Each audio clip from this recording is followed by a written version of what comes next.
Bitter criticism, reading something from, I guess, the genocide dossier. I don't know. Yeah, you should read the genocide dossier always.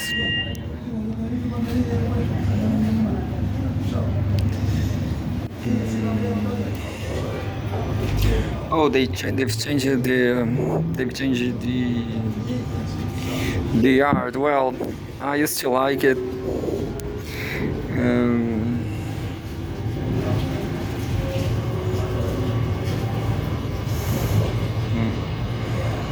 there's new cookies, and anyway, things are changing, and there's a lot of live updates from Russia too.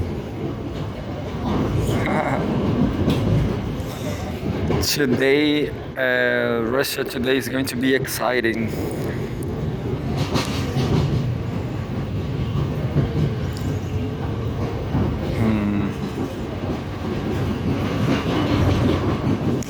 Anyway, I'm going to read the War on Gaza live updates. Israel kills 62 Palestinians in a day despite reports of Gaza deal progress.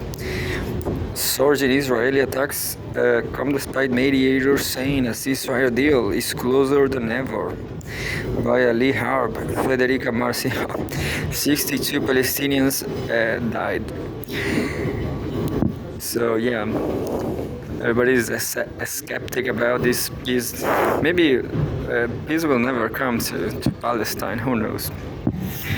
January 15, 16 hours ago. We have the summary. First topic is Israeli forces.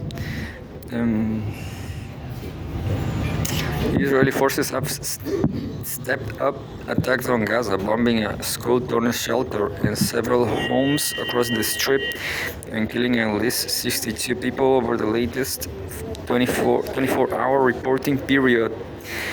The second topic, the attacks come despite mediators saying a ceasefire agreement is closer than ever, with US President Joe Biden and Egyptian President Abdel Fattah al-Sisi issuing a joint call on Israel and Hamas to conclude the deal. And this is the third topic. Thousands of Israelis rallied in Tel Aviv, calling for a deal that could secure the release of captives held in Gaza, while hundreds of hardliners marched in Jerusalem, demanding a continuation of the war. Yeah. So peace looks like peace will never come to Palestine. Israel's genocide in Gaza has killed at least 46,707 Palestinians and wounded 110,265 since October 7, 2023. At least 1,139 people were killed in Israel during the Hamas-led attacks that day, and more than 200 were taken captive. So, few captives. The hardliners they calculated that they should eradicate Palestinians, and that will be better for the future. But anyway. Wednesday 15, 4 minutes ago, former UN aid chief says humanitarian deliveries weak point in proposed Gaza ceasefire.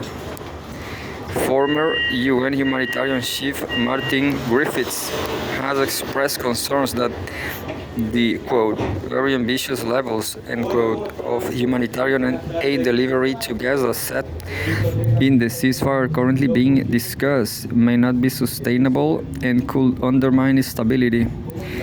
In the first phase of a ceasefire, it has been suggested that aid entry to Gaza could be ramped up to about 600 trucks of food, medicine, fuel, and other supplies each day to alleviate its humanitarian crisis.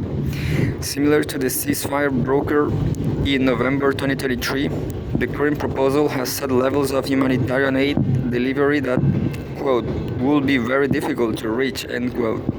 Griffiths told Al Jazeera in a televised interview in Doha, quote, the worry is that people are being promised something they won't get, and that this will lead to a dive in morale, end quote, the UN official said.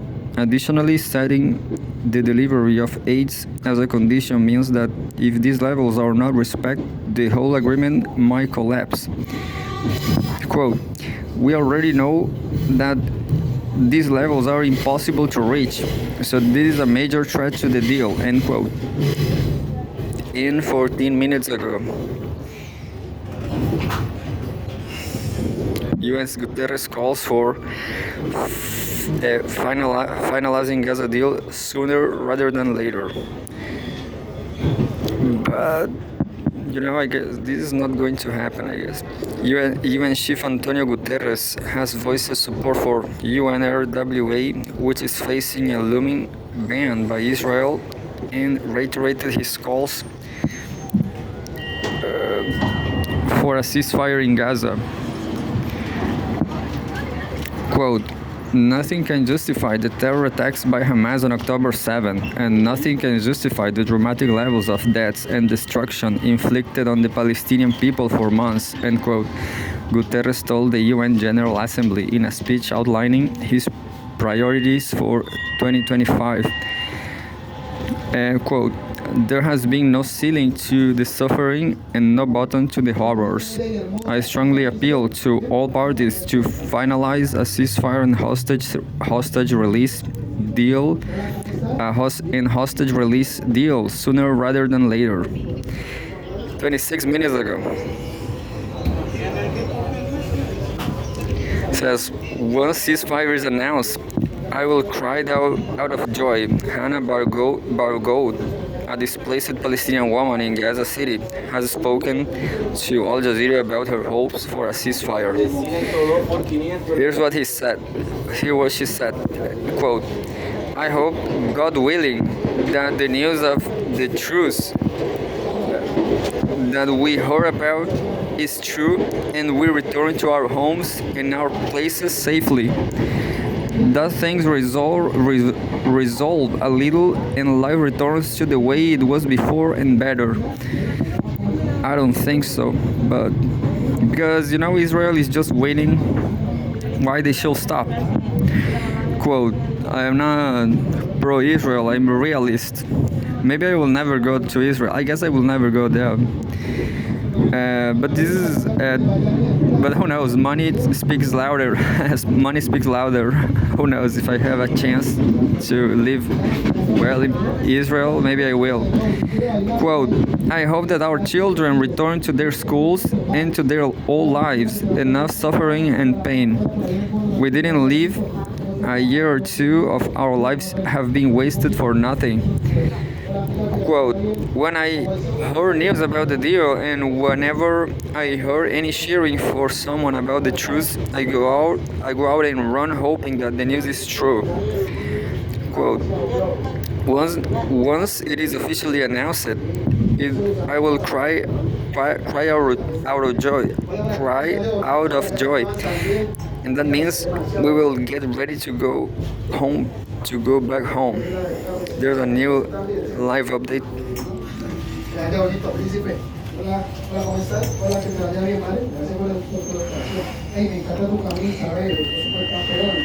So, a few seconds ago, Gaza ceasefire should happen in the coming hours, Blinken. UN Secretary of State Antony Blinken says the parties are, quote unquote, on the brink of reaching a ceasefire in Gaza. Quote, it should happen in the coming hours, but until it actually does, we are not there. Blinken told CNN's Christian Amarpour. The full interview will air later today, but Blinken shared details about the looming deal in a video that Amarpour shared on social media. He said, in the first stage of the agreement, Israel and Hamas will stop firing. Israeli captives and Palestinian prisoners will start getting released, and humanitarian aid. I lost myself. and humanitarian aid to Gaza will surge. Quote, all of that happens during a 6-week period, Blinken said. But also during the 6 weeks, we have to negotiate the understandings to get to a permanent ceasefire so that Israel pulls all its forces out of Gaza, Hamas doesn't come back in, and there's the necessary governance, security, reconstruction arrangements. The top US diplomat said the details for the final ceasefire are not sorted yet. That's it by now.